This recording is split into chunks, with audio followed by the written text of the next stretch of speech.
গ্রহণ, শিক্ষার্থীদের রেসপন্স, অনাবাসী শিক্ষার্থীদের আগমন, নারী শিক্ষার্থীদের যারা বাইরে থাকেন তাদেরও আগমন সবকিছু সন্তোষজনক ছিল এবং শিক্ষার্থীরা বেশ ভালোভাবেই আসছে। আর সবাই ভোট দিচ্ছেন, যার যার মতামত ব্যক্ত করছেন। আমরা বেশ কিছু অসঙ্গতিও লক্ষ্য করেছি। বুথের 100 মিটারের মধ্যে যেখানে লাইনে দাঁড়ানো হচ্ছে নির্বাচনের সেন্টার, ভোটিং সেন্টার, সেখানে 100 মিটারের মধ্যে লিফলেট বিতরণ বা এই ধরনের ক্যাম্পেইন সেগুলো নিষেধাজ্ঞা ছিল।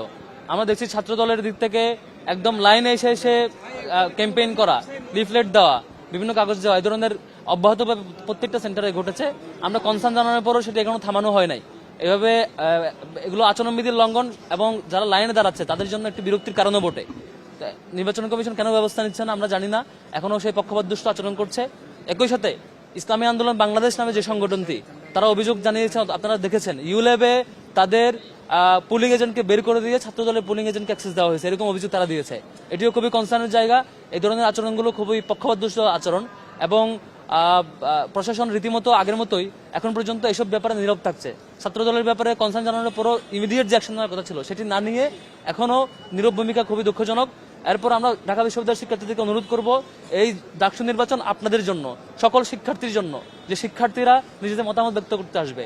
আপনারা যারা হলে আছেন কিংবা যারা অনাবাসিক জায়গায় যার যার বাসায় আছেন, প্রত্যেকে অবশ্যই আসবেন এবং ভোট সেন্টারে এসে আপনার মতামত দিবেন, পছন্দের প্রার্থীকে ভোট দিবেন।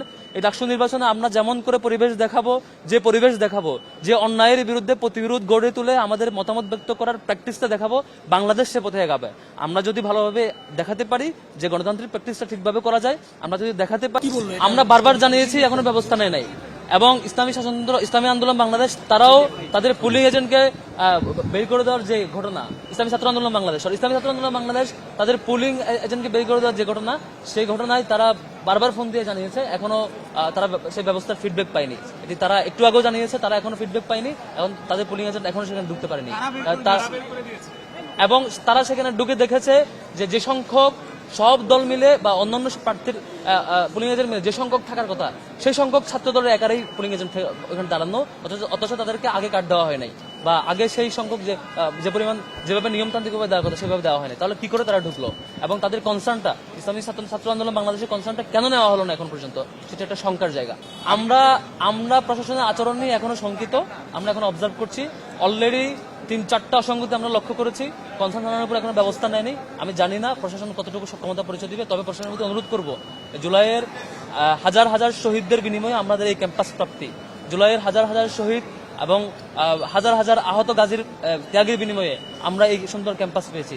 এই গণতান্ত্রিক প্র্যাকটিস করার যে সুযোগ, যে অবারিত সুযোগ আমরা পেয়েছি, শিক্ষার্থীদের প্রত্যাশার যে সুযোগ, এই সুযোগটা আপনারা নষ্ট করবেন না।